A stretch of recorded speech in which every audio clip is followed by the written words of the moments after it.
Vamos a dar inicio a la clase de hoy. Como habíamos anunciado anteriormente, nos acompaña para esta sesión la doctora Alicia Stolkiner, a quien agradecemos enormemente haber aceptado esta invitación y su presencia en este día.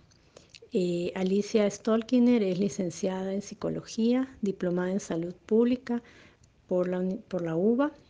Es doctora honoris causa de la Universidad Autónoma de Entre Ríos, profesora titular regular de Salud Pública y Salud Mental de la Facultad de Psicología de la UBA, profesora del doctorado internacional y de la maestría en Salud Mental Comunitaria de la Universidad Nacional de Lanús y de otros posgrados.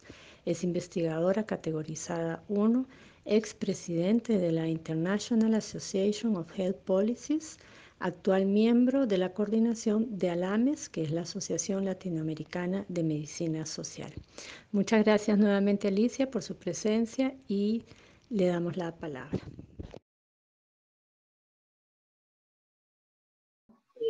Sí, con algunas contradicciones internas, pero con una orientación general, que es el pensamiento médico social salud colectiva latinoamericana. Por eso pertenezco a la coordinación de la Asociación Latinoamericana de Medicina Social en este momento, y en algún momento, y estamos ligados, además internacionalmente, de manera formal desde sus inicios con la Asociación Internacional de Políticas de Salud, entre ellas la IAP Europa, digamos, y de manera colaborativa con el Movimiento por la Salud del Pueblo.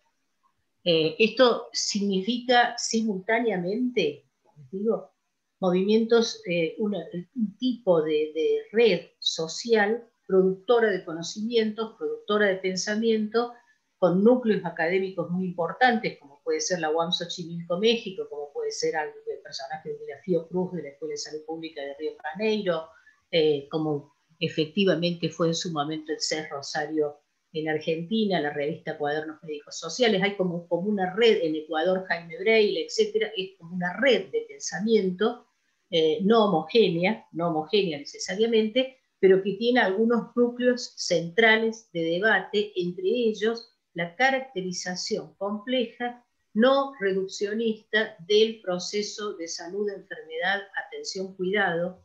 Después les voy a explicar por qué un término tan largo, el proceso de salud, enfermedad, atención, cuidado, y también la consideración de los procesos de salud en sus dimensiones colectivas y singulares, pensado en términos de complejidad en términos de complejidad de determinaciones. Y acá viene otro componente que vamos a incorporar, que es determinación social de la salud. Esto es un paquete teórico. El otro paquete teórico es el campo de la salud mental. Como bien lo dice Emiliano Galende, lo primero que vamos a caracterizar, y yo esto lo he dicho siempre, es que el campo de la salud mental es un campo tal como lo define Bourdieu, al concepto de campo. O sea, Bourdieu no necesariamente tienen que conocerlo, ustedes vienen de distintas disciplinas, es un autor francés que retoma el concepto de campo para definirlo como una especie de configuración dentro de la complejidad social, que tiene algunas articulaciones y definiciones y singularidades propias, y que tiene sus propios agentes y su propio hábitus, por decir, sus representaciones, sus conceptos, sus prácticas, etc. Y el campo de la salud mental es un subcampo dentro del campo de la salud. Por ejemplo, ustedes utilizan el término psiquiatría comunitaria, pero el término psiquiatría comunitaria deviene de un pensamiento más amplio que fue la medicina comunitaria. Se inserta ahí. Así como la psicología preventiva se inserta en lo que se llamó el movimiento del preventivismo. Son corrientes dentro del pensamiento de la salud pública, digamos, dentro del pensamiento en salud. Entonces, no obstante lo cual, el campo de la salud mental tiene su especificidad. Y el núcleo de la especificidad del campo de la salud mental, lo que lo diferencia de otros campos, del campo general de la salud, es que se configura la salud, el campo de la salud mental se configura a partir de la Segunda Guerra Mundial como una forma de transformar, antagonizar o modernizar el modelo asilar manicomial, que era la respuesta que la modernidad había dado a la problemática de la locura. Y cuando yo digo modelo asilar manicomial, no me estoy refiriendo de manera estricta únicamente al manicomio en el sentido del establecimiento, que es el hospital donde están esta gran cantidad de personas internadas, etcétera, etcétera, sino a un constructo, a un instituido social que asigna un lugar de deprivación de derechos y de objetivación a aquellos que son considerados socialmente como locos. Porque acá me voy a detener a hacerles una aclaración. La psicosis, por ejemplo, es una categoría psicopatológica que entra dentro de un campo de estructura de construcción de conocimientos, que es las nosografías psiquiátricas, después retomadas eventualmente como términos, pero no de la misma manera por el psicoanálisis, etc. Pero la locura es un constructo social. O sea, la locura es un lugar asignado a determinados sujetos, independientemente, podríamos decir, con una cierta prescindencia de lo que se podría diagnosticar como cuadro psicopatológico. Entonces uno puede encontrar personas que fácilmente encuadrarían un cuadro psicopatológico, por ejemplo, Howard Hughes, ¿no es cierto?, pero que no necesariamente fueron reducidas a la condición asilar manicomial. Y cuando digo la condición asilar manicomial, no me estoy refiriendo por eso exclusivamente al establecimiento, sino también a un cierto lugar de segregación social con deprivación del lugar de sujeto de derechos. Este campo de la salud mental nace en la posguerra, ¿no? Y ahora sí voy a citar a Emiliano Galende, que es un autor argentino de origen español, o sea, trabajó en la Argentina, pero él es español, cuyo texto, el psicoanálisis y salud mental, originó una serie de textos después sobre estas problemáticas, que él dice el nacimiento del campo, la configuración del campo de la salud mental en la Segunda Guerra se produce por la confluencia de una serie de elementos característicos de ese periodo. Uno de ellos va a ser la expansión de la idea de derechos y la aparición de actores sociales que pugnan por ampliar derechos. Los movimientos de reivindicación de las minorías étnicas, por ejemplo, movimientos de reivindicación de las personas afroamericanas, los movimientos de las juventudes, etcétera, que toman este producto que había sido la Declaración de los Derechos Humanos en la posguerra a partir de la catástrofe que había sido la Segunda Guerra Mundial en términos de masacre colectiva, lo toman y lo toman con fuerza para tratar de aumentar las reivindicaciones. En ese contexto, con esta ampliación y crítica a violaciones de derechos, se van a insertar formas quizás más radicales del movimiento antipsiquiátrico dentro de la salud mental. Pongo, por ejemplo, lo que va a ser en 1978 la reforma psiquiátrica italiana, con Basaglia.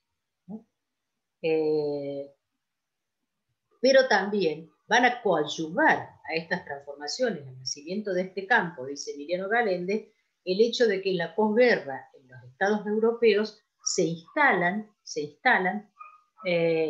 modelos de sistemas de salud, de seguridad social o de modelos estatales, como el caso del sistema inglés, de modelos estatales de prestación universal y acceso gratuito al conjunto de la población, instalando la salud como derecho, lo va a hacer la OMS, y esta organización de los sistemas de salud va a transparentar la problemática de las grandes instituciones psiquiátricas y va a hacer pensar la necesidad de una respuesta, en algunos casos casi diría más eficaz. Inglaterra en la posguerra descubre que tenía, cuando empieza a utilizar un estadígrafo del campo de la salud pública que se llama Hirokama, que es la cantidad de tiempo que una persona permanece internada en una institución, descubre que tenía instituciones donde los pacientes esquizofrénicos tenían un girocama de 30 años, por ejemplo.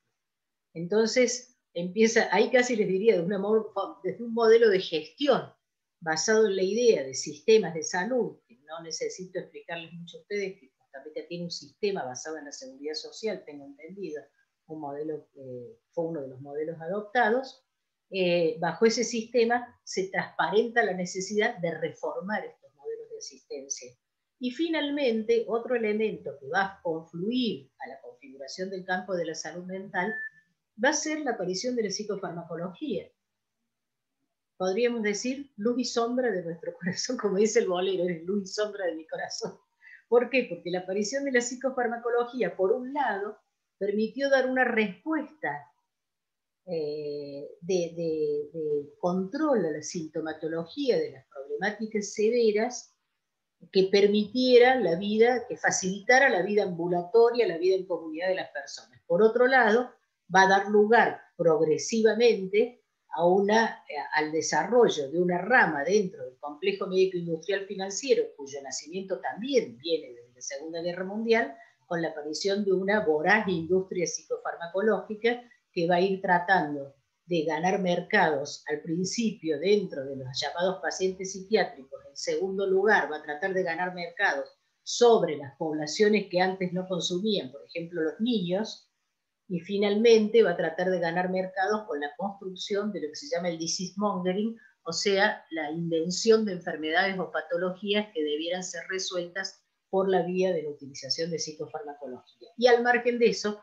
también la psicofarmacología va a ser utilizada muchas veces desde una lógica manicomial, no tanto para acompañar el proceso de de atravesamiento de vida de una persona dentro de su propia comunidad y el ejercicio de sus derechos, sino para controlar definitivamente o amansar, en todo caso, en muchos casos, a las conductas disruptivas.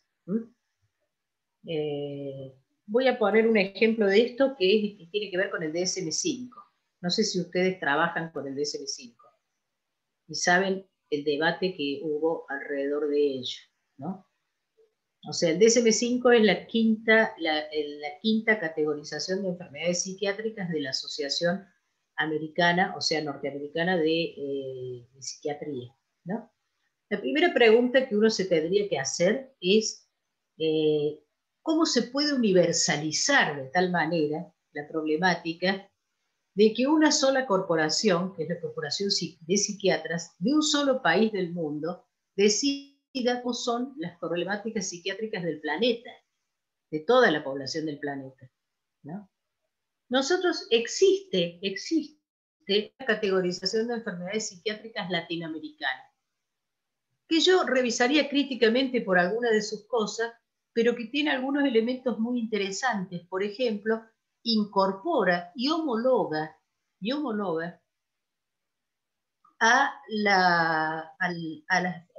algunas de las categorizaciones del CIE-10 de la OMS con problemáticas de que los pueblos originarios trabajan como problemáticas que nosotros diríamos del campo de la salud mental.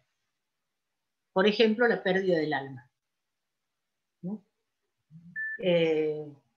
Acá me voy a detener, ya que tenemos un poco de tiempo, para decirles que cuando nosotros estábamos haciendo una investigación en el norte de mi país, en El Dorado, Misiones, voy a introducir algo que nos va a llevar después al concepto de sufrimiento psíquico, ¿no?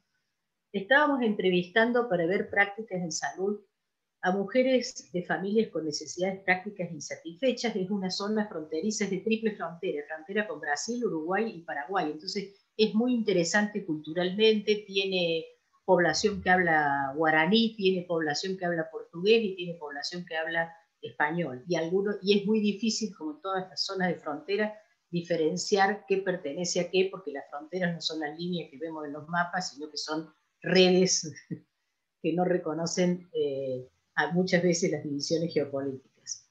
Y entonces, hablando con estas mujeres, ellas, cuando nosotros les preguntábamos por preguntas que eran generales alrededor de la situación de utilización de servicios de salud, que era lo que estábamos viendo, apareció un tipo de sufrimiento psíquico que ellas llamaban el quebranto, ¿no? Ellas, y además tiene una forma de manifestarse físicamente, o sea, lo voy a tratar de mostrar. Ellas dicen el quebranto, me quebranté, y ponen los vasos, las manos sobre el esternón, de tal manera que claramente están demostrando ese dolor precordial que produce la angustia. ¿Mm?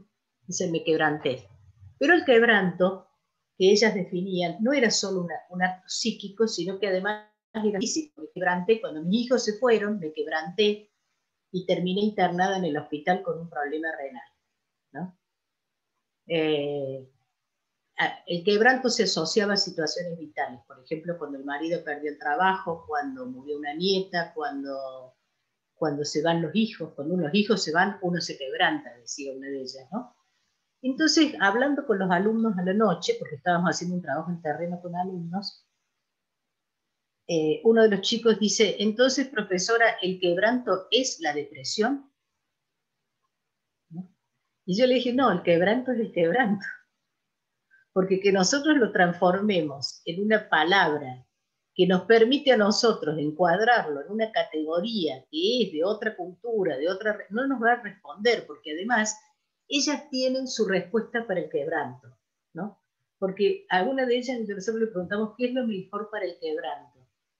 Dice, lo mejor para el quebranto es llorar. Y efectivamente, dice, porque uno se alivia, dice, ¿no? Lo mejor para el quebranto es llorar. Uno se alivia. Entonces, había un conocimiento ahí sobre el cuerpo, sobre la subjetividad, etcétera, que nosotros no teníamos por qué reducir a una categoría psicopatológica construida desde otra lógica cultural y proponer entonces, por ejemplo, una intervención de la índole por ejemplo, proveer un antidepresivo, ¿no? En otra oportunidad, digo esto y vuelvo sobre el DSM-5, alguna vez yo viví en México, trabajé atendiendo refugiados salvadoreños, entre otras cosas. Y entonces me recuerdo haber atendido una mujer de lengua náhuatl, que además llegó a la consulta vestida ritualmente con un bebé en el rebozo. Entonces yo le dije no tenía dónde dejarlo y me miró como si le hubiera hablado en chino. ¿Cómo va a dejar el bebé? El bebé se lleva en el rebozo hasta que camina, más o menos. Y entonces ella ahí me narró cómo una alucinación, una voz que ella escuchó alucinatoriamente en un momento de su vida, habiendo sido secuestrada por fuerzas militares y siendo en un campamento secuestrada durante el periodo de la guerra, cómo ella escuchó una voz que le dijo el momento en que tenía que salir, la organizó para salir, la guió a través de la selva para llegar, y después le digo, y después siguió escuchando voces, no, nunca más, me dice. Entonces yo no puedo poner esa voz que ella escuchó en ese momento en la misma línea que pongo la escucha de voces dentro de, por ejemplo, el análisis de una psicosis. Ahora, por otro lado, hay un movimiento internacional de personas que escuchan voces y que plantean que no quieren ser diagnosticados psicopatológicamente, son personas reactivas a los medicamentos antipsicóticos, es muy interesante, después se los comento. Vuelvo al DSM-5. Cuando finalmente sale el DSM-5, había logrado transformar en enfermedades hasta la mala conducta de los niños a los cuales no se le ha puesto límite. Entonces teníamos una patología que, por ejemplo, es trastorno, trastorno no sé cuánto desafiante, que son los niños contestadores. Son desafiantes, se llama. ¿Qué? Trastorno, oposicionismo desafiante. Trastorno de oposicionismo desafiante. ¿Qué cosa? Pero lo peor es que se le encuentra siempre, se le da por supuesto un locus orgánico, con lo cual la respuesta en general es medicamentosa, ¿no? Pero entre todas esas, además de que del duelo, por ejemplo, si en 6 meses una persona que enviudó después de un matrimonio de 60 años tiene alguno de los siguientes síntomas, por ejemplo, alteración del sueño, alteración de la alimentación, alteración de sus actividades cotidianas, llanto frecuente, etcétera, ya se lo considera depresión. al margen de eso, de considerar depresión un duelo, podríamos decir un proceso de duelo, que es un proceso tan importante en la vida, tenía un tipo de diagnóstico muy preocupante, que era riesgo de psicosis. Riesgo de psicosis. Resulta que lo primero que me enseñaron a mí, yo hice un posgrado de epidemiología intensivísimo, de epidemiología de salud pública intensivísimo, que la segunda mitad del año fue con formación en epidemiología. Era la famosa Escuela de Salud Pública de la Facultad de Medicina de la Universidad de Buenos Aires. Eran 6 horas diarias de clase con un examen semanal. Y me acuerdo que lo primero que nos enseñaron en epidemiología era a no derivar el diagnóstico individual del riesgo. Porque la categoría riesgo es una categoría estadística poblacional. Esto no quiere decir que uno no tenga en cuenta, cuando está diagnosticando una persona, que puede tener factores de riesgo. Lo que no se puede es diagnosticar y medicar a partir del riesgo. No sé si es más o menos claro. ¿Por qué? Porque el riesgo es un valor estadístico. Entonces, mi probabilidad de morir en un accidente aéreo debe ser bajísima, debe ser en este momento ninguna porque no podemos ir a ningún lado, pero debe ser bajísima. Ahora, a la persona que está en el avión, que la probabilidad sea muy baja, no le sirve de nada a la que está en el avión que se cayó. Entonces, hay una tendencia a transformar, a hacer el diagnóstico individual singular a partir del dato estadístico poblacional de riesgo. Y esto, lo primero que enseña la epidemiología real y la científica tradicional, es a no hacerlo. Porque cada diagnóstico, estoy hablando de diagnósticos médicos, ni siquiera de los diagnósticos clínicos, psicológicos, que son también, cada diagnóstico debe tener en cuenta el método diagnóstico singular referido a esa persona, del cual la probabilidad de riesgo, el riesgo estadístico, la probabilidad estadística es un elemento a tener en cuenta. Pero no necesariamente. Ahora, cuando el DSM-5 planteaba riesgo de psicosis y habilitaba a intervenir médica y clínicamente, incluyendo con medicación antipsicótica, sobre estas situaciones que llamaba de riesgo de psicosis, el riesgo era construir performativamente una psicosis ahí donde había un adolescente extravagante. Y de alguna manera desconocer que hay formas y subjetividades que son singulares, lo cual no necesariamente las encuadra en una enfermedad.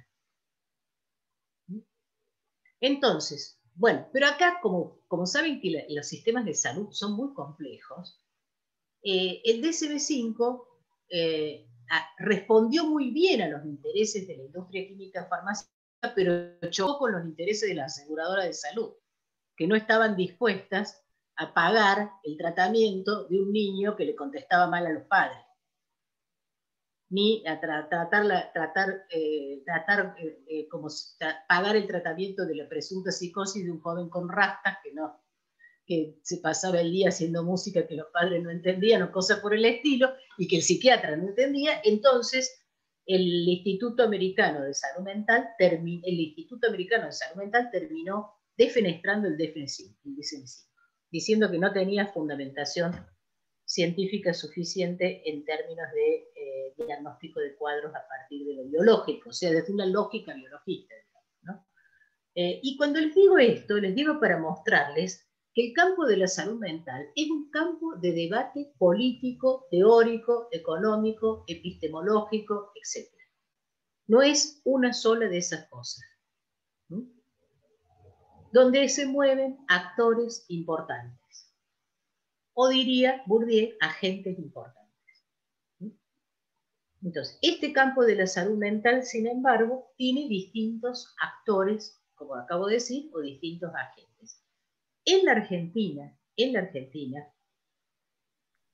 una buena parte de la posibilidad de llegar a la Ley Nacional de Salud Mental lo dio la aparición de actores nuevos, porque hasta ese momento nosotros estábamos en una especie de puja corporativa entre los psiquiatras y los psicólogos, psicólogas, entre las carreras que no eran la medicina y la carrera médica, una hegemonía que trataba la corporación médica. Acá me voy a detener para decirles una cosa. Yo jamás digo los psiquiatras, porque psiquiatras hay un montón de gente con la cual yo trabajo, trabajamos bien, trabajamos interdisciplinariamente, son un recurso indispensable del campo de la salud mental. El problema son las corporaciones, la lógica corporativa, que ahí sí terminamos teniendo muchas veces en debates por hegemonía de poder dentro de las instituciones, ¿no? Bueno, volviendo a eso. Entonces, lo que desequilibró la lógica corporativa del conflicto que traía durante años el campo de la salud mental en la Argentina fue la aparición de voces y actores nuevos, o agentes nuevos. Y estos fueron básicamente dos. Las organizaciones de familiares y de usuarios, que curiosamente no existían, y uno podría decir son los principales interesados, y los organismos de derechos humanos, que en la Argentina tienen un rol fundamental. De hecho, fue un organismo de derechos humanos, el Centro de Estudios Legales y Sociales, que junto con el Mental Disability Rights, que es un organismo internacional de derechos humanos del campo de la salud mental, hicieron en el 2007 un diagnóstico de la situación de los derechos de las personas internadas en instituciones psiquiátricas en la Argentina, que se llamó Vidas Arrasadas, y que fue el disparador de la Ley Nacional de Salud Mental. Bueno, entonces, todo esto lo traigo a colación para mostrarles dos cosas. Una, la complejidad del campo de la salud mental dentro del campo de la salud en general. Y dos, y acá sí vamos a entrar en la siguiente definición, es por qué nosotros en la Ley de Salud Mental usamos la categoría sufrimiento psíquico y no la categoría trastorno o enfermedad mental. Porque sufrimiento psíquico es una categoría mucho más amplia que no medicaliza, quiere decir, no psicopatologiza todo tipo de sufrimiento. No significa desconocer la herramienta que es la herramienta muy importante que es las categorizaciones psiquiátricas. Las categorizaciones psiquiátricas son herramientas teóricas que además han cambiado a lo largo de la historia, etcétera, las categorizaciones psicopatológicas, que son herramientas teóricas que nosotros utilizamos para un tipo de intervención clínica. Entonces, siempre recuerdo un psiquiatra que estaba preparando el certificado de discapacidad, una paciente muy inteligente, que le preguntó tramposamente, porque ella maneja internet y ya había buscado todo lo que eso significaba. Mirando su certificado le dice: doctor, ¿qué quiere decir esquizofrenia paranoide? Y entonces el médico le contesta, el psiquiatra le contesta: es la forma en que nosotros los psiquiatras llamamos esos problemas que usted tiene y con los cuales estamos trabajando. Me pareció una respuesta exactísima. Es la forma en que nosotros utilizamos para sostener una determinada práctica, para tomar una determinada decisión clínica. ¿Por qué digo que esta es una respuesta exactísima? Porque la medicina, la psiquiatría, y también nosotros muchas veces en el campo de la psicología y de las otras prácticas del campo de la salud mental, confundimos la herramienta teórica nosográfica con la persona. Y entonces decimos, los esquizofrénicos, la esquizofrénica, la histérica, el obsesivo. No, nosotros no tenemos ninguna autoridad para endilgarle a alguien algo del orden del ser. Yo no uso la palabra, esta persona es un paciente esquizofrénico. Digo, es una persona, hay que corregir el lenguaje, una persona diagnosticada como esquizofrénica. Y eso es mucho más certero. Es muchísimo más certero. Porque no es algo del orden de lo que la persona es.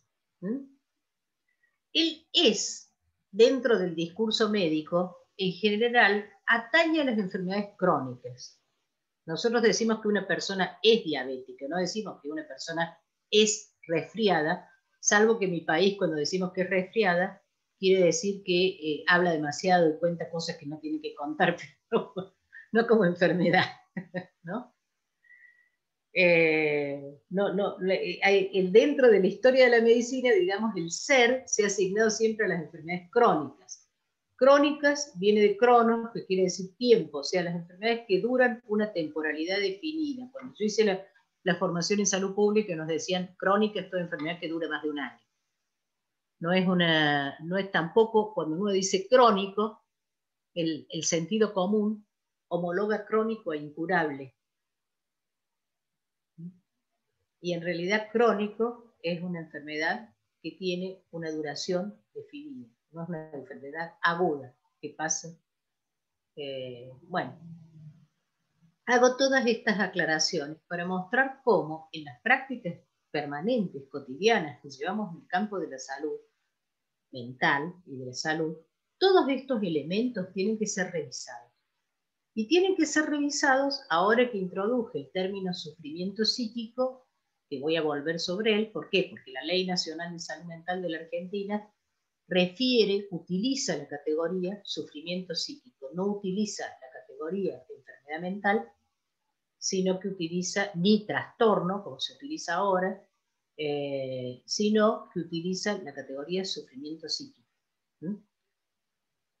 ¿Cómo marca eso una diferencia? Les voy a poner un ejemplo.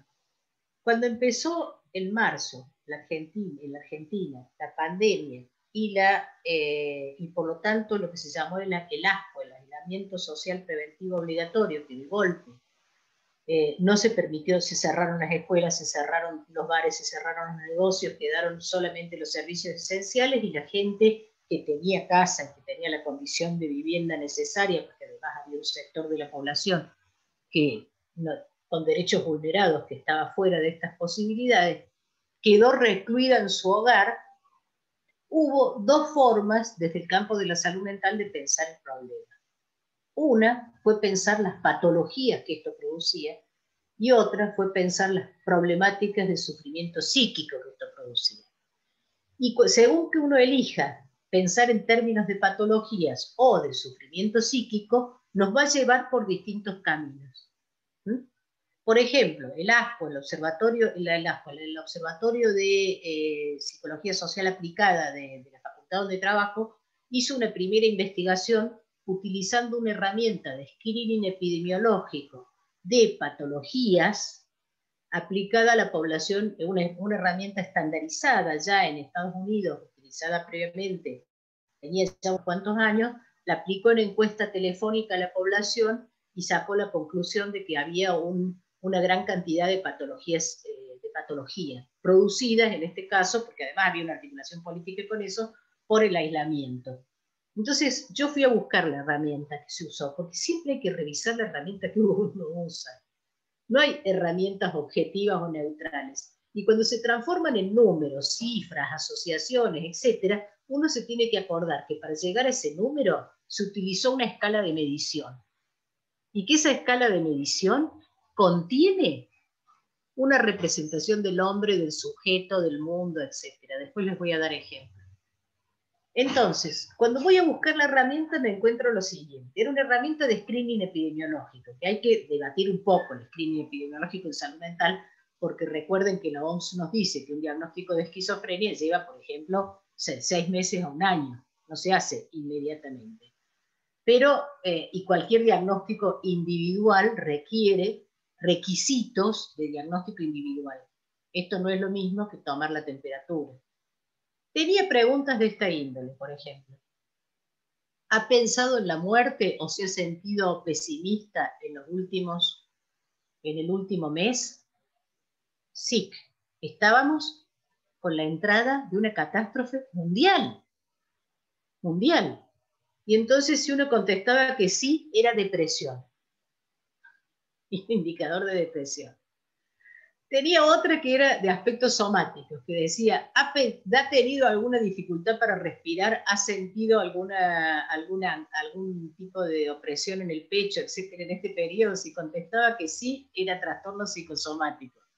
Todo el mundo leía los síntomas y los tenía. Y lo más grave de todo, es que tenía una pregunta que era la siguiente: ¿tiene miedo de salir a la calle? Si contestaba que sí, era agorafobia. Y segundo, ¿tiene miedo de estar en multitudes? Si contestaba que sí, era agorafobia. Ahora, una vez que se aplica la herramienta, uno ve los resultados nada más. Entonces la publicación decía, wow, estamos todos mal, digamos. Estamos todos enfermos. Los que decidimos no trabajar con la idea de medir psicopatologías, sino pensar niveles de sufrimiento, empezamos a buscar categorías que tomábamos además de experiencias previas, en mi caso de trabajar con poblaciones que habían estado en guerra o en catástrofes, pero que además en este caso no era lo mismo, porque ninguna de las catástrofes en las cuales, o guerras en las cuales había trabajado, impedía algo que la pandemia efectivamente impedía, que era el contacto de los cuerpos, el estar con los otros, ¿no? Entonces, ahí, por ejemplo, nosotros, con el equipo de cátedra de trabajo, empezamos a trabajar con algunas categorías tomadas, algunas de ellas, de algunos autores del campo del psicoanálisis y otras no. Ahora voy a poner un ejemplo. La primera categoría fue duelo, ¿no? Una categoría que uno puede tomar del campo y pensar bien de muchos autores psicoanalíticos del duelo en cuanto a elaboración, no solo de la pérdida de algo inmediato, de la pérdida de un ser querido, etcétera, sino de proyectos, de ideales, etcétera. Esto está en la obra de Freud. Y creo que para todos, de alguna manera, no para todos, después nos íbamos a dar cuenta, para muchos de nosotros, de los que estábamos atravesando la situación, esto era la evidencia de que muchos de nuestros pequeños y queridos proyectos, muchas de las cosas que pensábamos para este año, para el año siguiente, yo este año tendría que estar viajando a República Dominicana, a un congreso que nunca se hizo y que veníamos preparando, pero digo, muchos de nuestros proyectos de futuro se caían, y además lo más grave de todo es que se caía esa ilusión de cierta confiabilidad en el futuro con el cual todos andamos por la vida. Porque si alguien nos hubiera preguntado en diciembre, si a alguien se le cruzaba por la cabeza que en marzo iba a estar en esta situación, tendríamos que haber dicho que no. Entonces, el segundo elemento era la pérdida de certeza. Duelo, pérdida de certeza y de herramientas de negación de la muerte. Nosotros, cuando trabajamos en investigación, nosotros ligamos fuertemente lo que es, para pensar las problemáticas de sufrimiento psíquico y los procesos de salud, enfermedad, atención, cuidado, ligamos fuertemente lo que es una articulación de estudios interdisciplinarios, lo que es el nivel macro, meso y micro, y las dimensiones de lo económico, lo institucional y la vida cotidiana. Porque ahí, en la vida cotidiana, como diría Heller, donde se traduce, se particulariza lo genérico social, es donde nosotros generamos esas rutinas que nos permiten, entre otras cosas, organizar el tiempo, el espacio y negar la incertidumbre, ¿no? Nosotros pensamos, mañana voy a volver a mis rutinas, mañana. La vida, entonces, trabajar la idea de vida cotidiana como una vida absolutamente dislocada a partir de lo que había sucedido, permitía comprender algunos de los niveles de angustia producidos, porque es en la rutina de la vida cotidiana donde nosotros nos permitimos descansar para no estar pensando existencialmente en el paso del tiempo, el envejecimiento, la muerte, etc. Se me vino todo encima. Y otro elemento que tomamos fue el de, y esto acá, no es psicoanalítico, es el de esfuerzo adaptativo. El concepto de adaptación lo tomamos de Piaget. metafóricamente. ¿Por qué? Porque Piaget, cuando trabaja adaptación, en el sentido cognitivo del término, de configurar de relación entre sujeto y objeto del conocimiento, que como bien dice, se constituyen en la acción, ¿no? Cuando él trabaja el concepto de adaptación, lo trabaja como una banda de Moebius, como un doble movimiento, que sería por un lado la asimilación y por otro lado la acomodación. Es transformarme yo, acomodarme a las circunstancias y simultáneamente tratar de acomodar ese entorno a mi posibilidad, que sería la asimilación. Entonces, pero el esfuerzo adaptativo que se hizo en ese momento fue fenomenal, fenomenal. Y aparecieron después, casi diría, recientemente Mario Roberts decía, se dieron todas las fases del duelo. El duelo tiene ese primer momento de negación, ese segundo momento de enojo y ese tercer momento de tristeza, fueron apareciendo a lo largo del tiempo, ¿no? Y después tuvimos que centrarnos en algunos problemas complejos que no pueden ser reducidos a una psicopatología. Por ejemplo, el problema de las personas que quedaban aisladas, el problema de la violencia dentro del hogar, aquellos que quedaban viviendo con el enemigo, los niños y las mujeres que quedaban aisladas en la violencia dentro del hogar violento, el problema de las personas que tenían consumos problemáticos, y qué es lo que pasaba alrededor de esto, por poner algún ejemplo, algunas dimensiones generacionales, la articulación al interior de la familia y el problema de género en el reparto de la tarea doméstica y la aparición del trabajo virtual dentro de la casa, etc. Como ven, ninguna de estas son categorías psicopatológicas.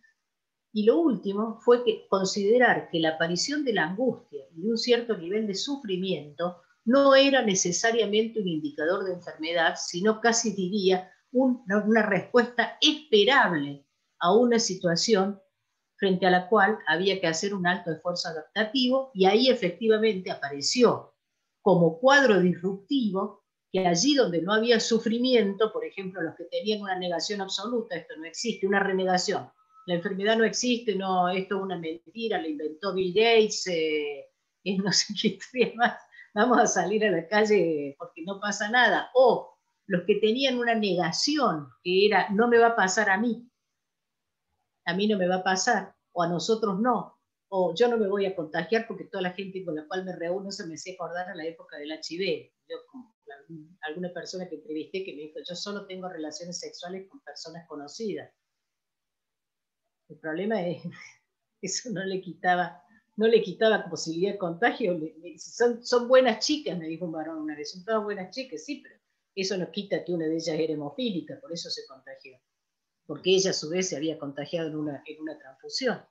No era un problema de bondad o moral, no era un problema moral, era un problema de, bueno, pero esto, no porque es mi familia, etcétera, todos estos mecanismos que inclusive hubo que trabajar en el personal de salud, que a veces es muy omnipotente y siente que, o que tiene una visión heroica y cree que tiene que correr riesgos, aunque sean innecesarios, etcétera. Todas estas categorías que fuimos trabajando dentro de las categorías de sufrimiento psíquico e inclusive de ausencia de sufrimiento como indicador de problema, fueron categorías que no fueron necesariamente psicopatológicas, ¿no? Y debatimos seriamente con una cierta consigna nacional e internacional de se avecina una pandemia de enfermedades mentales. ¿Por qué? Porque además el reduccionismo psicopatológico en el diagnóstico, y acá voy a ir a lo de cuidado, se olvida en el proceso de diagnóstico de diagnosticar no solamente aquello que falla, sino cuál es la potencialidad del sujeto. Si los fenomenólogos decían una enfermedad es una forma de andar por el mundo,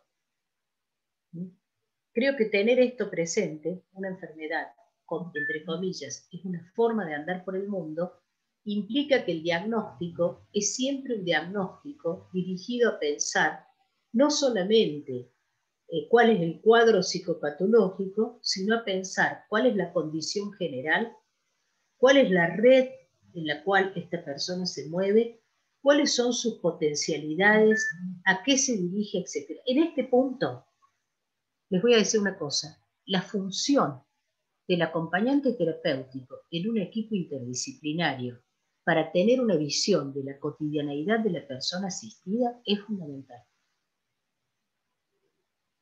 Porque así como en el hospital el personal de enfermería es el que tiene el contacto más cercano y más constante con el cuerpo y con la persona del paciente, ¿no? El acompañante terapéutico es el dispositivo móvil del sistema de salud mental. El sistema de salud tiende a traerse el paciente al sistema, para comodidad del sistema. Ahora, en los últimos años, la salud ha tratado de pensar dispositivos para que el paciente pueda ser ambulatorio.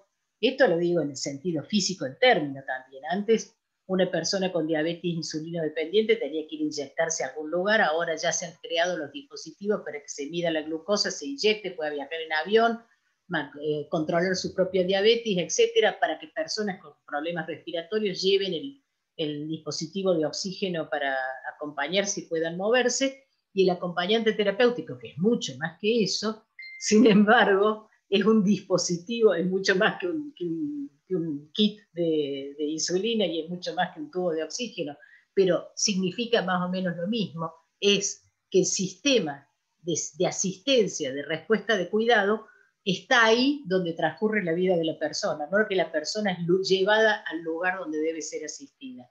Y como está ahí donde transcurre la vida de la persona, cuando después uno habla en el equipo interdisciplinario de la situación, trae un montón de datos que permiten comprender mucho mejor, de tal manera que yo he visto a buenos psiquiatras transformar el esquema empezar a pensar en transformar el esquema de medicación a partir del reporte del acompañante terapéutico.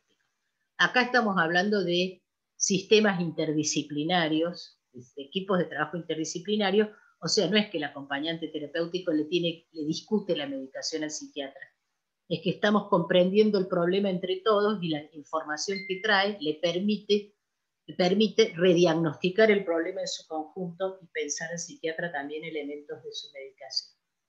Bueno, hasta acá hemos trabajado una caracterización de lo que es campo de la salud mental y su origen, muy rápido.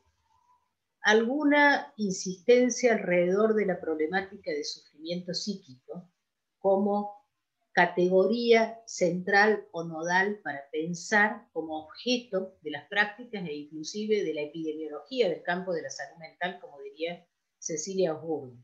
Un cuestionamiento a la medicalización y medicamentalización de las problemáticas de salud mental, y acabo de introducir un elemento que es abordaje interdisciplinario, que lo vamos a ligar dentro de 10 minutos, porque nos vamos a tomar 10 minutos de descanso para que ustedes elaboren algunas preguntas sobre lo que hemos hablado.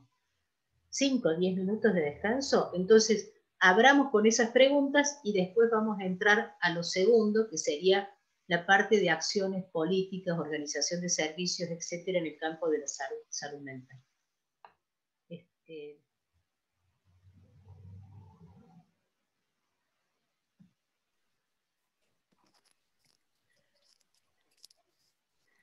Hola. Hola. Llegaste primera. Sí. Muy bien, aquí estamos. Estoy poniéndoles algunas cosas en el chat.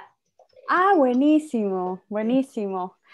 No, y yo creo que van a haber muchísimas preguntas, Alicia, porque estás introduciendo y cuestionando los conceptos en salud mental que nos hacen a todos pensar. Costa Rica está ahorita, bueno, cuando estuvimos, yo un poquito hice un recorrido cuando estuvimos en ATRA, cuando coincidimos en el Congreso de Acompañamiento. Ajá.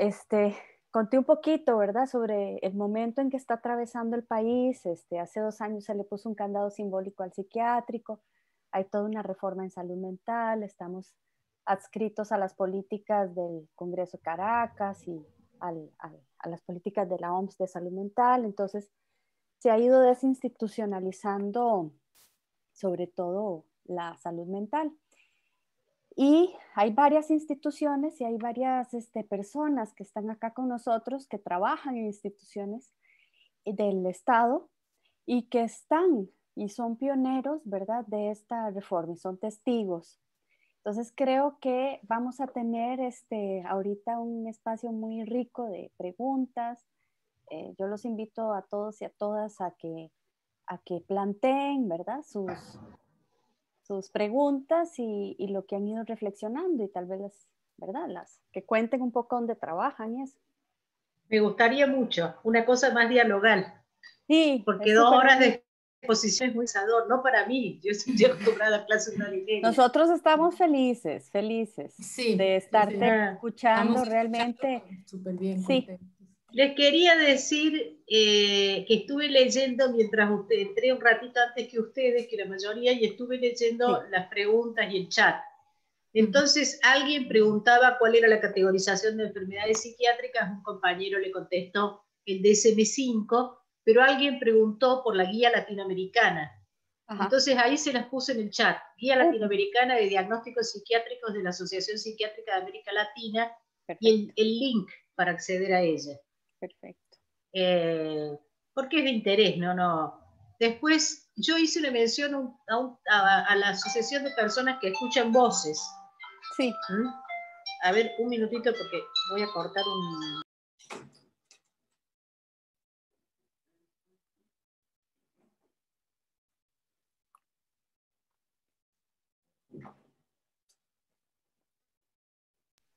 Y se menciona eso, y ahí les pongo el libro. El texto del fundador de ese movimiento se llama Trabajar con las Voces.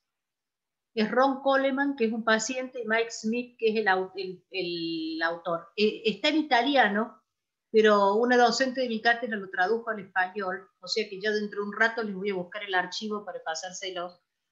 Es muy interesante porque yo me junté con estas personas, los encontré, este movimiento lo encontré porque me consultaron por una situación de una chica de 20 y pico años que tenía una epilepsia temporal y le hicieron una cirugía de epilepsia, le sacaron es una cirugía que yo calculo que en Costa Rica también se hace, pero acá se hace experimentalmente. En epilepsias muy refractarias que tienen un núcleo temporal definido, se hace una cirugía y se saca el núcleo. Le sacaron el núcleo, que resultó ser eso es bien raro, porque resultó ser un quiste parasitario. Tenía un quiste parasitario en el cerebro, sí. La infancia había pasado en México, creo que ahí se parasitó y le empezó la epilepsia a partir de los 11 años. Bueno, y cuando le sacaron el núcleo, que le sacaron una parte del lóbulo temporal, cesó la epilepsia, pero empezó a escuchar voces, que no tenía ningún antecedente. Uno de los efectos adversos posibles de la cirugía, decía el consentimiento informado, era la esquizofrenia. Lo que pasa es que esta chica escuchaba voces, pero no estaba esquizofrénica, no lo había sido nunca, o no manifestaba una situación de esquizofrenia. Entonces, y era refractaria a la medicación antipsicótica. O sea, no desaparecían con la medicación antipsicótica. Y ahí yo empecé a buscar y me encontré con esta gente que trabajan. El texto es muy interesante, el texto se llama Vivir con las voces. Cómo vivir con las voces, cómo gestionarlas, cómo inclusive analizarlas como si fueran pensamientos o sueños o cosas por el estilo. Bueno. Acá dice Cristina Rodríguez, dice que le parece muy importante el diagnóstico clínico para el abordaje del caso, pero ¿por qué se hace público? Es decir, se etiqueta al paciente y esto genera discriminación social en muchos de los casos. Bueno, yo no sé cómo es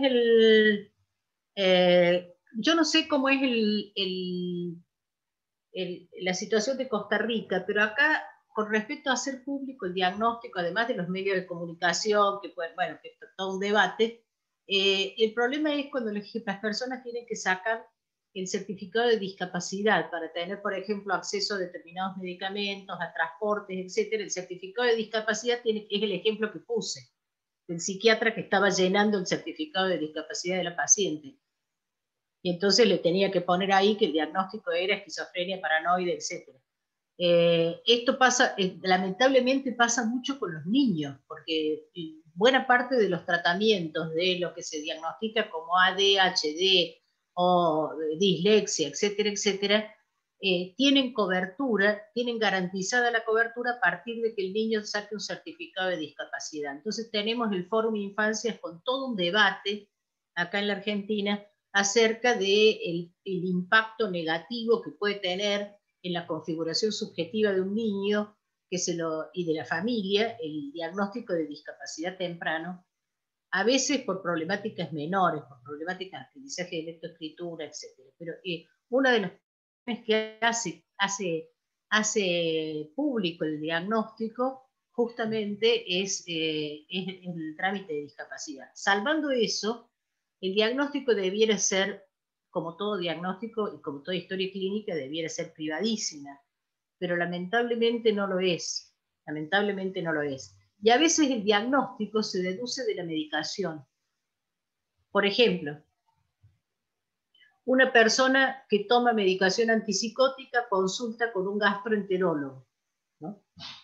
Él, cuando ve la historia clínica, y le tiene que ver porque la persona va a trabajar con ella, etcétera, etcétera, ve la historia clínica, se fija que en la historia clínica figura que toma medicación antipsicótica. La persona le dice, bueno, dígame qué le pasa. Ella le dice, tengo un fuego que me sube del estómago hasta la garganta. Le dice, consúltelo con su psiquiatra. Y en realidad lo que ella estaba diciendo es la forma metafórica en que cualquier persona que tiene una gastritis severa puede contarle al médico qué es lo que le pasa. Pero como el médico leyó que tenía una medicación antipsiquiátrica, inmediatamente la escucha se transforma, es reducida a la escucha la palabra de la persona pierde valor metafórico. Se transforma puramente en la palabra de la locura. Estos son pequeños detalles, ¿eh? O sea, yo les podría decir junto cantidades. Acá me preguntan, hay varias cosas. Me preguntan si podría ampliar un poco sobre el estudio de vidas arrasadas que mencionó y el impacto que tuvo en Argentina en campo de la promoción de la salud. El estudio de vidas arrasadas, yo ahora en 5 minutos les voy a poner el link, pueden acceder a él, es un diagnóstico.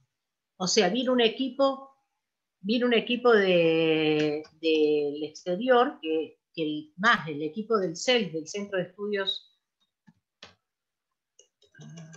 Esperen que lo estoy bajando el link.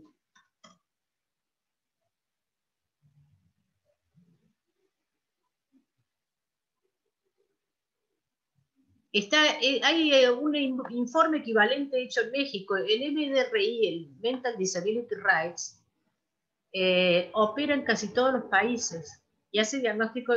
Ahí ya lo pusieron. Gracias, Marieta. Justo lo estaba bajándolo. Yo lo leí y me parece un documento fundamental que hay que conocer. Y casualmente ahora que preguntaron, lo estaba buscando y ahí lo encontré en mis archivos. Sí, justo yo había bajado el link, ¿no? Que lo tengo, ya que está, se los pongo, para que copien el link si quieren.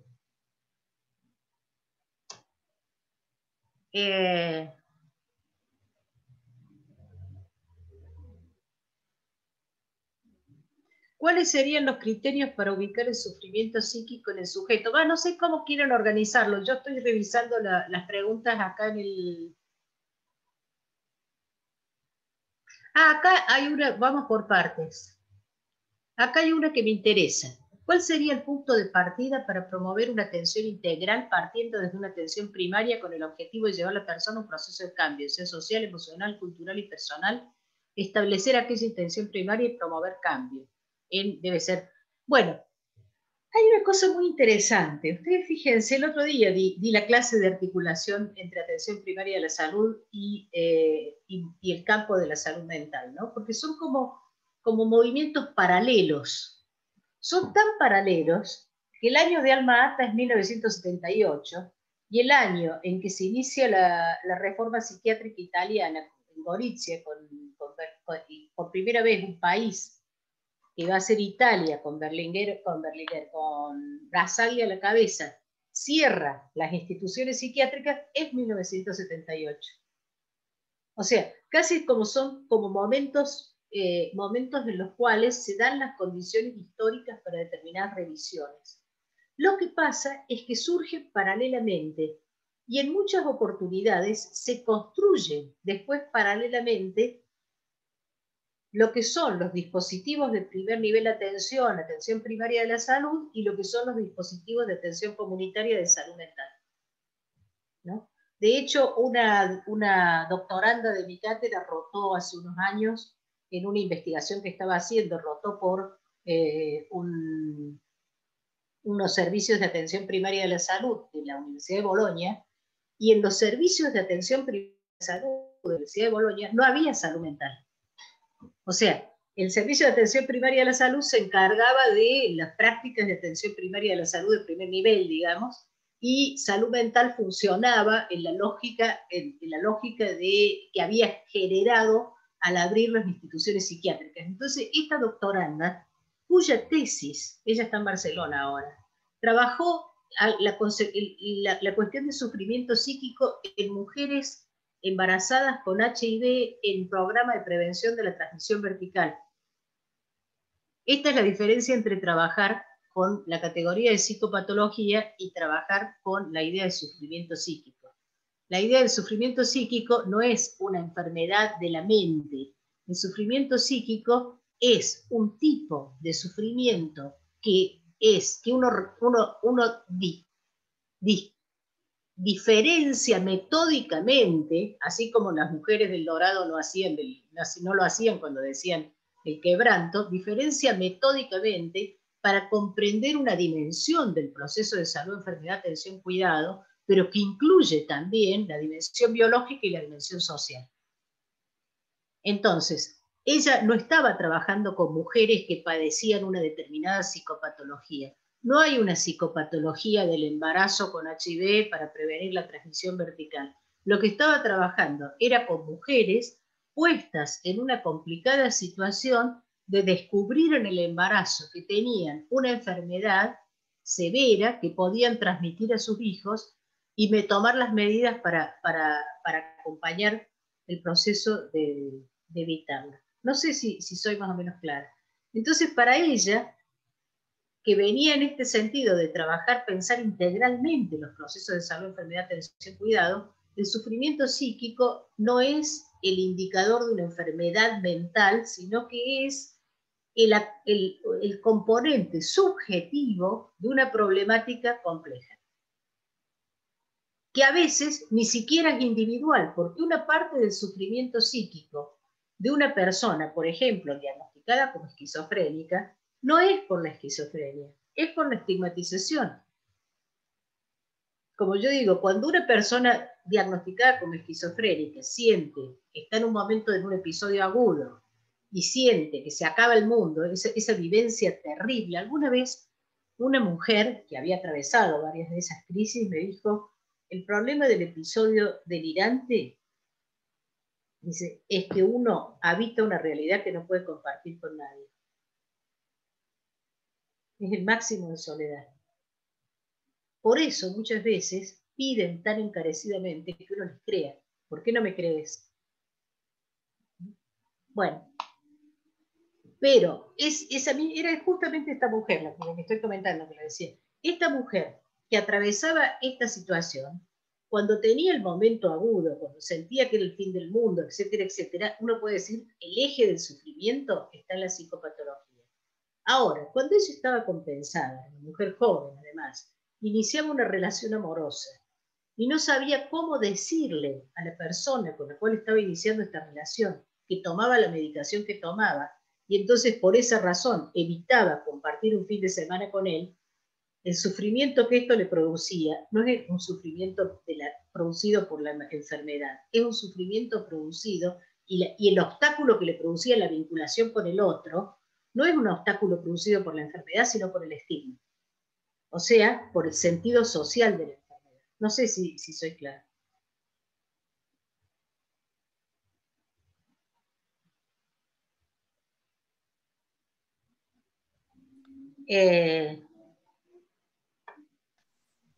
Bueno, ahora vuelvo a lo de atención primaria de la salud. Así como la atención primaria de la salud tuvo ese nacimiento pensando como una estrategia reordenadora de los sistemas de salud y después muchas veces derivó en un primer nivel de atención o a partir de las reformas pro mercado de los sistemas de salud en una especie de medicina barata para población en condiciones que no pueden acceder a seguros, etcétera, etcétera. El modelo de atención, el modelo de atención comunitaria de salud mental no siempre encontró la adecuada integración con los primeros niveles de atención. Eso es una práctica que nosotros estamos desarrollando acá en muchos lugares y que es muy interesante porque no es exactamente como se ha hecho en Europa. O sea, uno puede pensar, hay varias formas de articular atención primaria de la salud con primer nivel, con salud mental. Una es aplicar a salud mental y a los procesos de desinstitucionalización o desmanicomialización principios básicos de la atención primaria de la salud. Poner los centros en la comunidad, tratar de construir...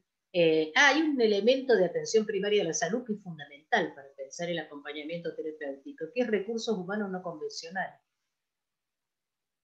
O sea, el principio básico de la atención primaria de la salud, de recursos humanos no convencionales, que después fue reducido a poner los agentes sanitarios, en realidad llama a transformar la idea misma, aunque utilice la categoría de recursos humanos, de quiénes son los actores profesionales y no profesionales en las prácticas en salud, que esto es fundamental en el campo de la salud mental.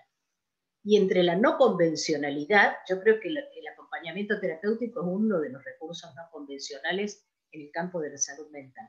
Ahora, esta puede ser una forma de salud mental y primer nivel de atención. Colocar, por un lado, los centros de atención primaria de la salud, de la atención primaria de la salud, los CAPS o lo que fuese, y por otro lado, los centros de salud mental de la comunidad. Modelo muy 60, muy Plan Kennedy, muy inclusive reforma psiquiátrica italiana, etc. Otra puede ser pensar cómo incorporar salud mental en las prácticas generales de salud. Yo cuando trabajo con mis alumnos, les digo, nosotros vamos a tratar de mostrarles que las prácticas de los profesionales sí, no consisten en atender cuadros psicopatológicos o enfermedades mentales, consisten en atender la dimensión subjetiva de las prácticas generales de salud. Entonces, no se trata, porque una psicóloga, por decir una docente de mi cátedra, que trabaja en el hospital de día de niños hemato-oncológicos, en el hospital Garrahan, que es un pediátrico de alta complejidad, no es porque el niño con leucemia tenga una psicopatología específica. Esa es mi diferencia quizás con algunas líneas de atención primaria de psicología de la salud, que es que tratan de construir como una patología específica para cada caso. No, el niño hemato-oncológico es un niño y una familia que está atravesando una situación extrema, con una fuerte intervención médica, y la especialidad que la persona que trabaja en salud mental con ellos en ese hospital de día desarrolla no es la especialidad en la patología del niño hemato-oncológico, es la especialidad en el trabajo interdisciplinario, en la comprensión del lenguaje interdisciplinario para trabajar en equipo con ese tipo de problemática. Si se dan cuenta, yo ahí desplacé el enfoque interdisciplinario del niño a la problemática. Esa es la característica de la interdisciplina. Bueno, no sé si respondí. A mí me parece muy interesante. Nosotros estamos ahora, en la Argentina, tenemos una característica muy particular, que tenemos muchísimos psicólogos. Sí. La ciudad de Buenos Aires tiene un psicóloga cada 300 habitantes, imagínense. Tenemos una abundancia de personal psicológico. Entonces, esto ha facilitado, aunque no siempre lo ha ejercitado bien, ha facilitado mucho que haya psicólogos en los hospitales generales, en los servicios generales, en los primeros niveles de atención, en los programas. En este momento, por ejemplo, tenemos en provincia de Buenos Aires psicólogos y psicólogas que trabajan en el hisopado, o sea, en el programa Detectar, que es cuando van van a las familias, a los barrios carenciados, a tomar la detección de la presencia de casos de COVID. Y de ahí van, el personal que va para acompañar la cuestión afectiva, subjetiva y emocional que aparece alrededor del hisopado, el diagnóstico, etc., ¿no? también los que están trabajando con personal de salud, también los que están trabajando con personas que están aisladas porque están en observación, etc. Pero esto ha hecho que con más facilidad nosotros integremos los profesionales en el primer nivel de atención. La contraparte ha sido que buena parte de esos profesionales tienen una formación centrada en la clínica individual del caso, de atención del caso, digamos, de clínica individual. Y esto obstaculiza mucho su incorporación en otro tipo de práctica. Ese es un debate que tenemos en este momento, ¿no? Y además, acá, por lo menos para nosotros, debo decirlo, la palabra acompañar, la práctica del acompañamiento como práctica de profesionalización de una forma de cuidado, está teniendo mucho debate en muchos campos y está apareciendo con como una necesidad importante. El acompañamiento no es exactamente la dimensión clínica, pero tampoco es lo mismo un acompañamiento profesionalizado que el acompañamiento de cualquier persona.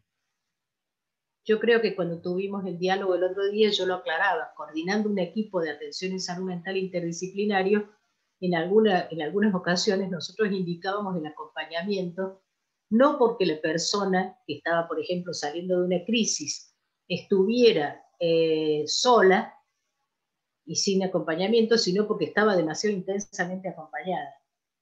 O sea, porque la familia tenía un nivel de intensidad importante y la figura del acompañante, acá voy a utilizar un término que no es psicoanalítico, sino sistémico, pero venía al cuento, la figura del acompañante introducía un elemento externo dentro del sistema de funcionamiento que permitía una cierta terceridad en esa intensidad de acompañamiento familiar de una familia conmovida por la presencia de una persona con la crisis y quizás sobreabundando en actitudes de control, vigilancia, etcétera, de una manera no adecuada, por poner un ejemplo, ¿no?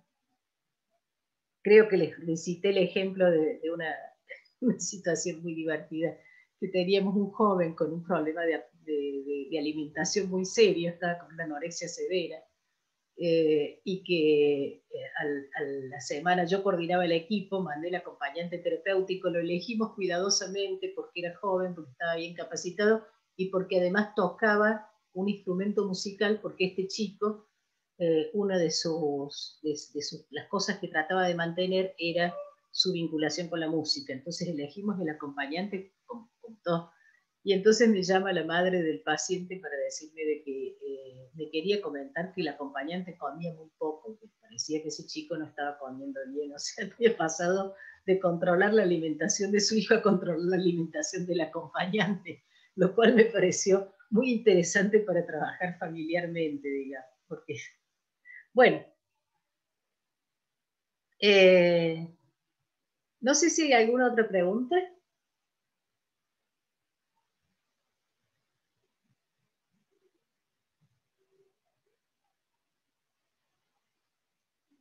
Entonces vamos a...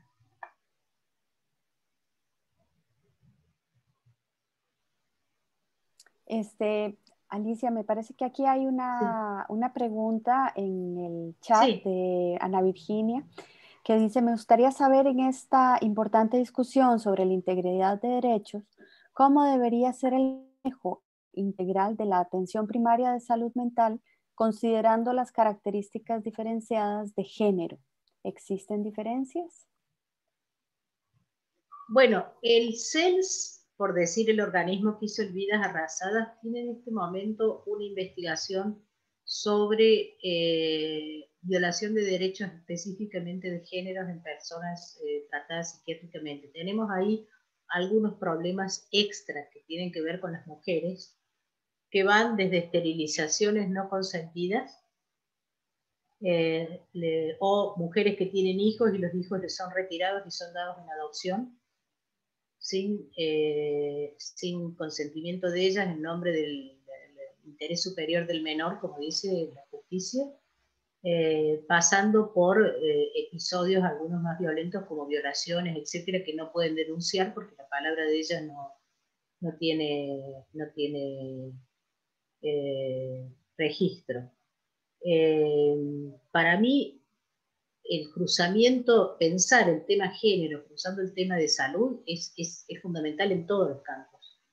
Justamente ayer tuve una reunión, tuve una invitación del Ministerio de la Mujer y la Diversidad, que está recientemente creado, y el Ministerio de Salud para una capacitación. Nosotros tenemos una ley acá en Argentina que se llama Ley Micaela. Micaela era una chica militante feminista que la violaron y la mataron, fue un femicidio.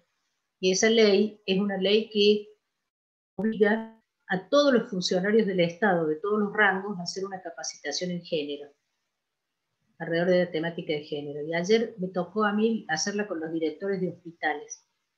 Entonces, trabajando con algunas problemáticas de género que aparecen en la atención general en salud, inclusive la violencia obstétrica, que nosotros tenemos una ley respecto a eso. Y en salud mental hay diferencia. Hay un estudio que muestra que en general los varones tienen más riesgo de ser internados que las mujeres, porque es como que la locura de la mujer se acepta con más naturalidad y se la considera menos peligrosa. Pero también es cierto que la mujer tiende más, con más facilidad, es descalificada su palabra por considerarla que tiene problemas de salud mental, ¿no? Es mucho más frecuente que se lo considere. Acá hay varias preguntas más. Dice, en la línea de lo que dice Cristina, en algún momento estuve trabajando desde el hospital Guillanicia, desde el hospital psiquiátrico con personas diagnosticadas con depresión. Entonces se les apoyaba a comprender que no necesariamente deben incluir en su currículum el diagnóstico cuando van a solicitar un trabajo, por ejemplo. ¿Alguien lo hacía? Porque a veces la propia persona interioriza que ella es su propio diagnóstico. Es apoyarles a desestigmatizar. Efectivamente, las personas, y en algunos casos se fomenta eso desde la atención, internalizan como identidad, construyen su identidad alrededor del diagnóstico. ¿Mm? La construcción de identidad es un problema complejo, digamos, y a veces se produce lo que se llama un abrochamiento de la identidad. Nosotros hemos trabajado mucho eso en el campo del psicoanálisis con un caso, de los casos Sigmund Freud, que se llama El hombre de los lobos, que era un exiliado ruso y termina viviendo de ser el hombre de los lobos, o sea, termina dependiendo de la asociación psicoanalítica porque se transforma él se transforma en el caso Sigmund Freud. Y es muy notable, como a mí me tocó trabajar con exiliados y emigrados, etcétera, como a veces un rasgo abrocha la identidad de una persona. Ese rasgo puede ser una enfermedad psiquiátrica, lo he visto en niños, inclusive ahora cuando dicen yo soy ADHD, yo soy hiperkinético. O una especialista, una médica especialista en adolescentes, en un equipo interdisciplinario, llega una joven, se sienta, una joven embarazada se sienta y dice, se presenta así, dice, yo soy HIV positiva. Entonces ella la mira y le dice, bueno, háblame de vos, háblame de ti, se debería ser, ¿no? Ahora háblame de ti. Y ese movimiento que hace la médica, que es de un equipo interdisciplinario que contempla el trabajo con personas de salud mental, no es una interpretación, es una intervención médica, pero médica en el buen sentido de la clínica médica, que es rescatar a la persona en la escucha del caso clínico, médico, y no reducirla al elemento diagnóstico. Cuando ella le hace ese movimiento, que puede parecer un movimiento menor, lo que está haciendo es descentrando a la persona del abrochamiento que ha hecho en su identidad al diagnóstico. Me gustaría saber en este informe sobre la integridad de derechos, cómo debería ser el manejo integral de la atención primaria de la salud mental considerando las características diferenciadas de género. Esta era la pregunta. Nosotros tenemos acá en Buenos Aires, en la provincia de Buenos Aires, tenemos un programa que ya tiene como 20 años, nosotros lo hemos investigado, por eso lo voy a mencionar, que es el PREA, el Programa de Externación Asistida del Hospital Esteves. El Hospital Esteves es un hospital neuropsiquiátrico de mujeres que llegó a tener una gran cantidad de internas y que ya hace más de 20 años inició un programa de externación asistida que consiste en en brindarles a mujeres que son preparadas para ser externadas después de largas internaciones, son preparadas para ser externadas, les brindan alojamiento en hogares y la referencia para seguirse atendiendo no en el hospital, sino en un centro comunitario donde además tienen talleres abiertos a la comunidad que ellas comparten, etc. ¿no? Es muy interesante el programa, habría que escucharlas a las mujeres, lo que comentan sobre esta experiencia una vez que tienen su hogar. Entonces nosotros trabajamos con Sara Ardila, que es una docente colombiana que trabaja en la cátedra con nosotros, trabajamos cuando ella estaba haciendo su doctorado en una investigación sobre el PREA, que empezó siendo como un proyecto de evaluación del PREA, de evaluación participativa, y me acuerdo que una de las condiciones para formar parte del PREA era que las pacientes no tuvieran familia, ¿no? Ahora, una vez que estaban alojadas en hogares y configuraban estos hogares, que además son hogares que tienen un cierto nivel de asistencia, pero ellas tienen un tránsito por el barrio, etc., empezaban a aparecer las familias. Eso es lo notable. Por ejemplo, una de ellas apareció una hija que tenía una condición bastante humilde, tenía con el marido 4 hijos, etc., pero que empezó a visitarla y a llevarla de visita a su casa, y cuando esta señora tuvo un cáncer, la hija la acompañó como una hija acompaña a su madre en una cirugía. Entonces descubrimos que para el hospital, que la persona tuviera familia es que tuviera una familia que se la pudiera llevar a la casa.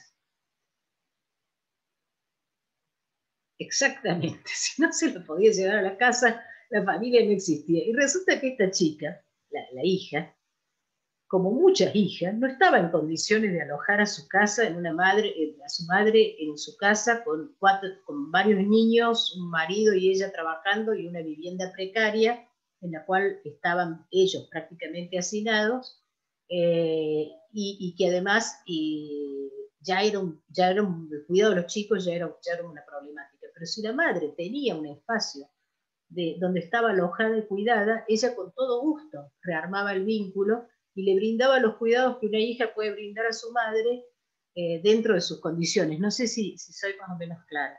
Entonces vuelvo al tema de integralidad de derechos. ¿Por qué? Porque para pensar, Basaglia decía, para pensar una política de desmanicomialización se necesita una política de pleno empleo. Pero en realidad, para pensar la situación de cómo se insertan estas personas que han tenido un nivel de sufrimiento psíquico que de alguna manera las dejó por fuera de la vida comunitaria y de derechos, hay que pensar también en la lógica de una integralidad de derechos. En este caso, por ejemplo, la configuración de una vivienda, la configuración de un centro al cual referirse, una asistencia adecuada y, por lo tanto, la ampliación de esto para el margen de la vida. Es muy curioso porque nosotros, cuando estábamos evaluando el servicio, tomamos la evaluación que las usuarias hacían del programa. ¿Para qué les había servido o no? O sea, hicimos evaluación en todo el sentido, y llegando a los vecinos también. Y ellas, una de las cosas que pareció muy curioso es que decían que ellas ahora podían ir al médico.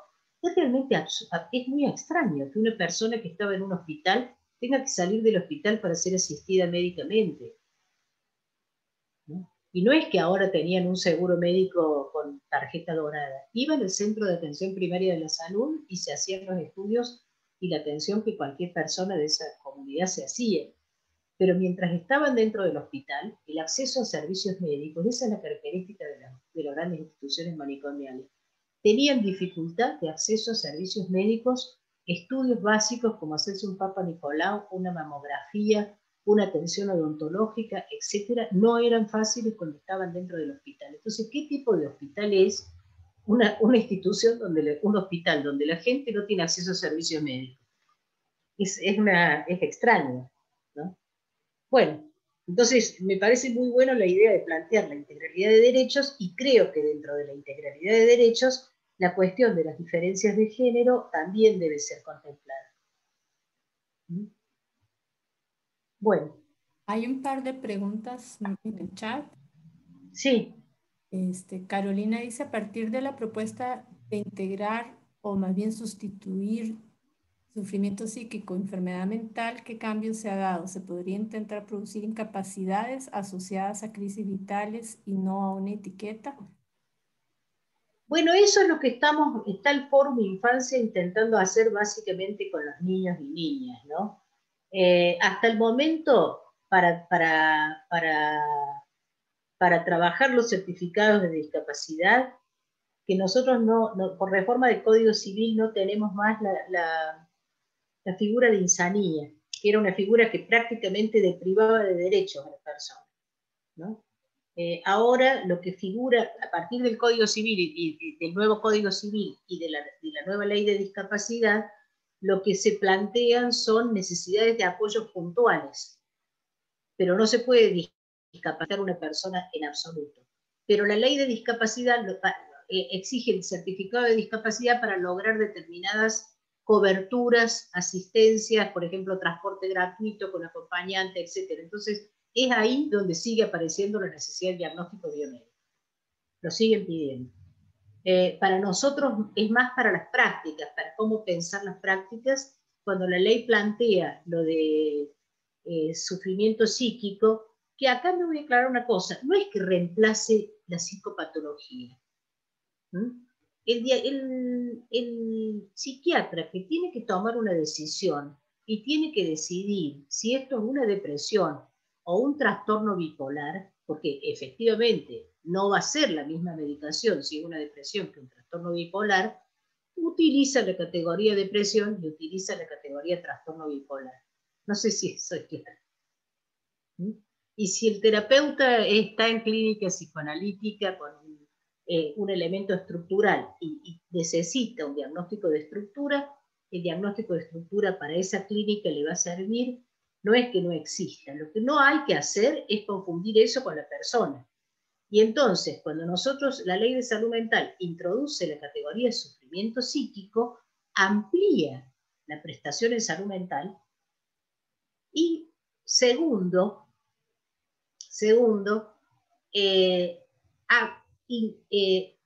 requiere entonces del abordaje interdisciplinario.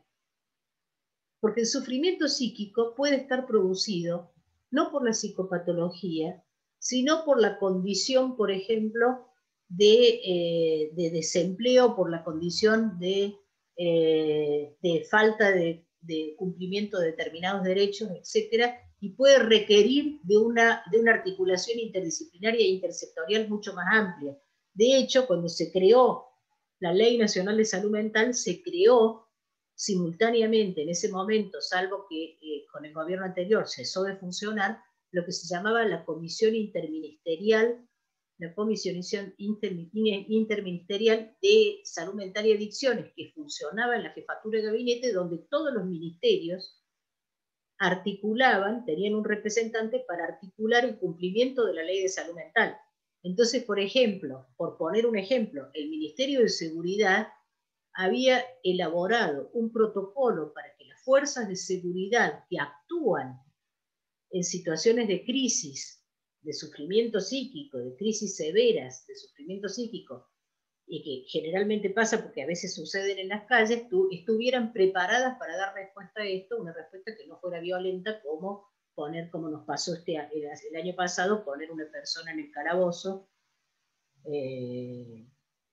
hasta que tuvo una crisis y murió, dicho sea de paso, ¿no es cierto? O sea que me parece que ni siquiera era un cuadro psiquiátrico, sino que la descompensación que tenía esa mujer parecía prevenir de algo que estaba en curso y que en lugar de ser vehiculizado a un hospital, fue vehiculizado a un calabozo. Y esto, en lugar de acusar por bondad o maldad a las personas, hay que pensar que es un agente del Estado que tiene que estar capacitado para responder a esa situación. ¿Nos puede hablar de la posición que debe tomar el acompañamiento terapéutico? Porque muchas veces se les da a los psicólogos un lugar de poder. ¿Qué tengo? ¿Estoy bien? Entonces, ¿cómo devolverle ese saber al paciente cuando es depositado al acompañante? Gracias. Lo primero que yo haría con una persona que pregunta que tengo, a veces me llamó por teléfono una madre, esto se vivía en México, fue hace muchos años, el niño debe ser un hombre adulto ahora, pero me llama, yo atendí niño en ese momento, me llama y me dice, doctora, por favor, necesitamos verla. El niño había tomado un bate de béisbol y había roto, 6 años, todo lo que había en el cuarto de la madre, de los padres, todo.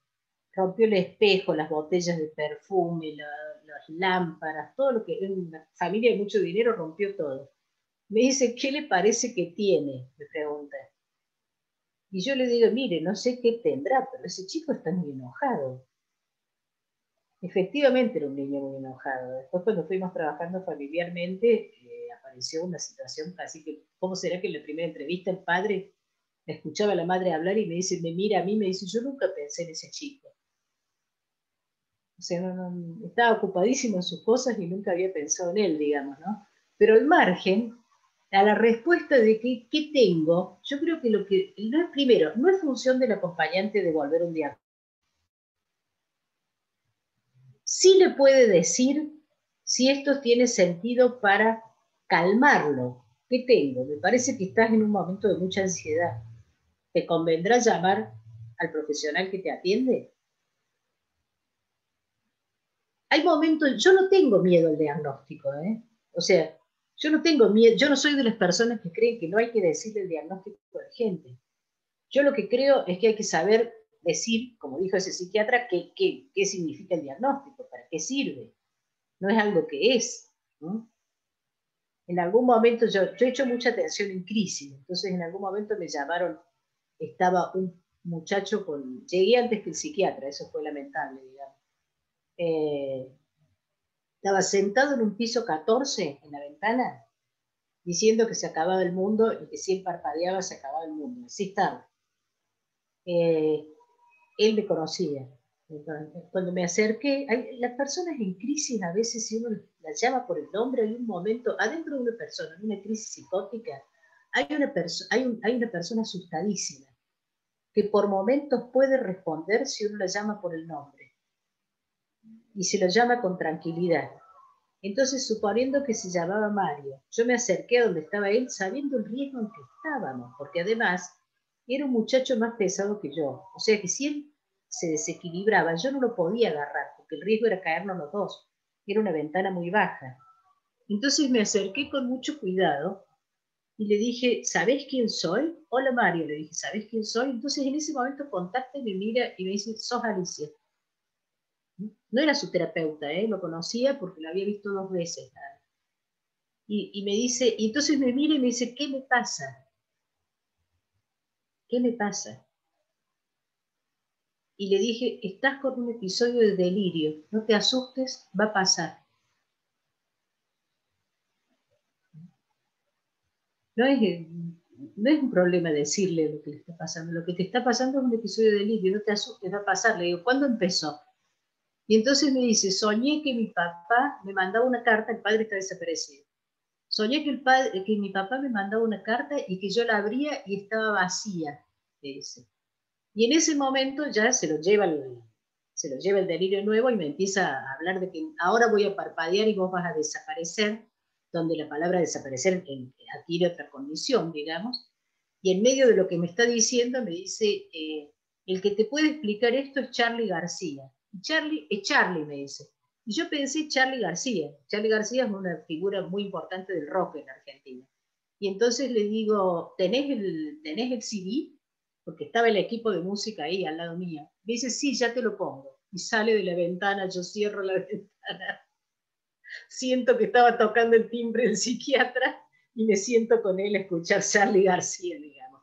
Entonces, no es un problema que ustedes, porque en esa pregunta, que además en ese lugar yo estaba no exactamente como acompañante terapéutico, no era mi vínculo, estaba como una persona que hace intervención en crisis, que es una forma de intervención, pero cuando él me pregunta qué me está pasando, yo le tenía que responder la realidad, porque esa pregunta era una pregunta hecha con lucidez y necesitaba una respuesta tranquilizadora, que era, estás con un episodio delirante, no te preocupes, no te asustes, va a pasar.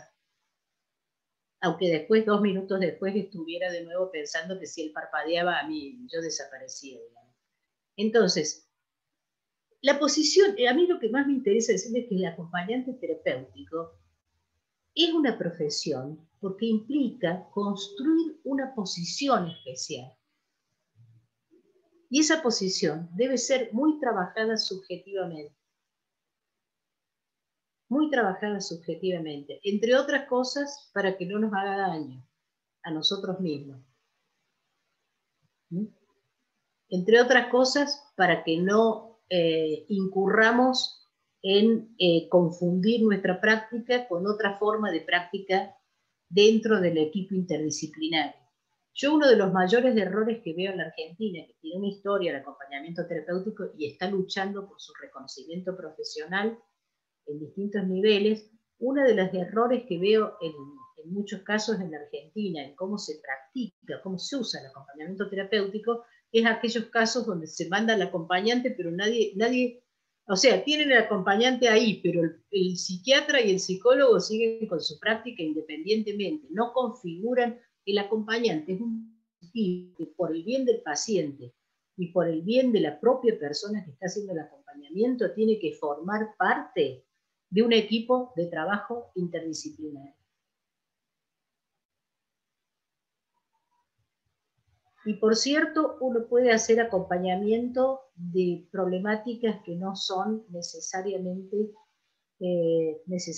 problemáticas psiquiátricas. Alguna vez indiqué acompañamiento para una mujer, una odontóloga de 50 años que había tenido un accidente cerebrovascular, una mujer muy independiente, que tenía su trabajo, su vida, etcétera, pero que quedó con una hemiplegia del lado derecho, o sea que ya no podía trabajar, y lo que a ella la perturbaba, además de tener que trabajar psicológicamente algunas cuestiones de cambio abrupto de su vida, la perturbaba terriblemente no tener autonomía, porque tenía todavía un problema de visión y un problema de movimiento, que si bien podía caminar y moverse, no podía salir sola. Y no le gustaba, le alteraba su vínculo familiar depender de su marido o de sus hijas para moverse.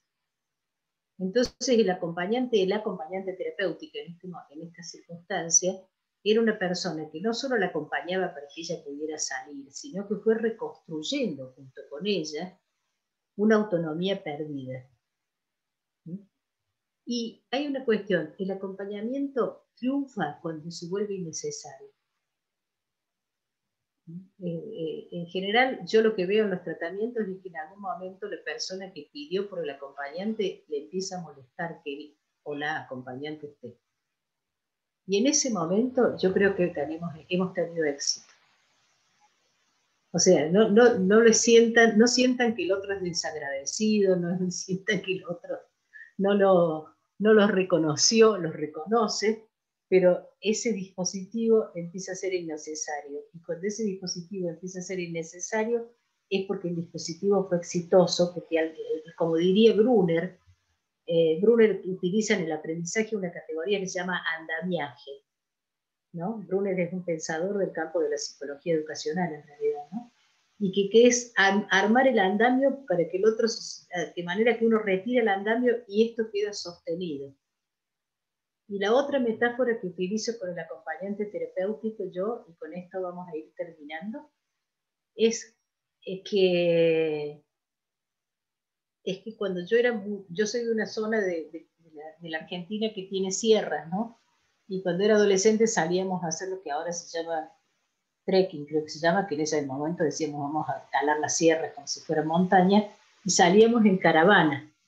Entonces la caravana tenía una característica y un orientador, era un ejercicio, que era que los más débiles iban adelante, los más débiles, los menos entrenados, y las personas con más entrenamiento, con más resistencia, iban atrás, porque el ritmo lo marcaban los más débiles, no los más fuertes. No era una competencia, teníamos que llegar todos, al final teníamos que llegar todos.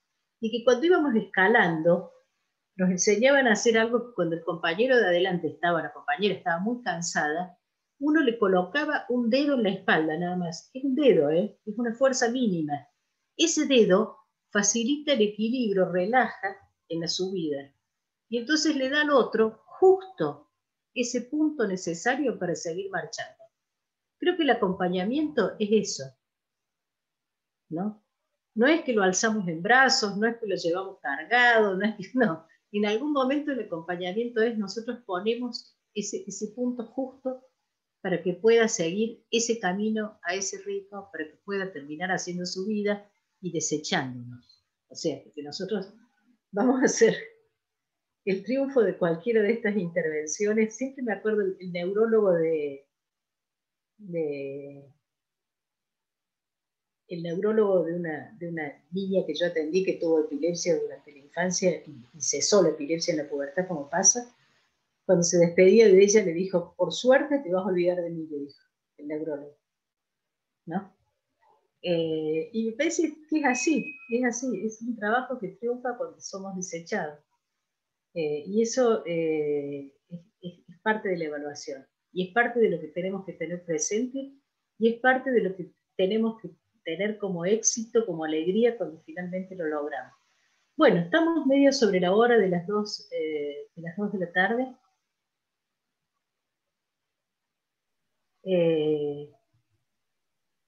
Era más o menos la hora que íbamos a tener. La segunda parte de la exposición quedará para una próxima, porque seguimos, lo que hicimos fue seguir charlando, pero me ha dado muchísimo gusto compartir este espacio con ustedes, ¿eh? Muchas gracias por la invitación. Muchas gracias, Alicia. Y bueno, que dicha que quedó una segunda parte que sirva como pretexto Para un próximo encuentro. para volverla a tener por acá. Encantados de tenerla, ¿verdad? Del rato que hemos compartido y muchas gracias por su tiempo y por tanta claridad en la transmisión. Realmente ha sido muy enriquecedora. Bueno, un abrazo a ustedes. Muchas gracias. Hasta luego. Muchas gracias, Alicia. Chao. Muchas gracias. Chao. Chao. Chao.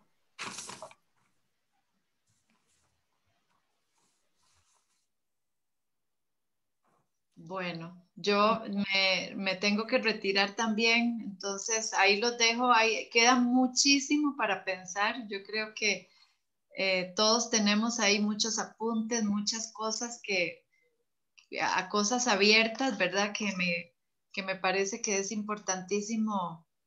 Y esta posición que acaba de mencionar Alicia, ¿verdad? Que es el construir un lugar, ¿verdad? Para el acompañamiento, que era lo que yo hablaba con Jessica la semana pasada sobre cómo defender esta posición y este lugar en los equipos de salud, porque es un lugar nuevo, ¿verdad? No es conocido y es muy amenazante. Entonces creo que tenemos que defenderlo como este lugar importante para acompañar y que Alicia incluso lo refiere como un lugar profesional, ¿verdad? Como una profesión. Entonces, me parece esto muy importante. Bueno, yo me retiro y ahí estaremos acompañándonos. Chao, muchas gracias. Marieta. Hasta luego. Gracias. Y a todas. Chao.